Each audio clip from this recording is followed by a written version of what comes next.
Welcome to Kenton's videos. Enjoy the video. You start by getting a stable, well-lit workspace and laying a towel down to catch anything that drops. Once done, wash and dry your hands and remove jewelry so nothing catches. Place the AirPod with the tip facing up and grip the stem just below the silicone. Use thumb and forefinger only. You want a firm hold without compressing the mesh. This initial grip lets you apply steady, controlled force when you begin popping the tip off. You now remove the silicone by pulling and rolling simultaneously. Pull outward while rolling the tip away from the housing to break the seal cleanly. Make small, steady motions rather than fast yanks. If the tip feels sticky, alternate light pulls with gentle rolls to ease it free. Keep the other hand ready to stabilize the AirPod so you don't touch the mesh.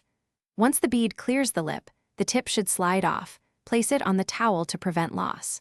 You finish by cleaning the nozzle and remove tip with a dry, lint-free cloth. Never push liquid into the speaker mesh. If a tip refuses to come off, make one retry with a cloth slightly dampened with isopropyl alcohol to reduce stickiness, then repeat the pull-and roll technique.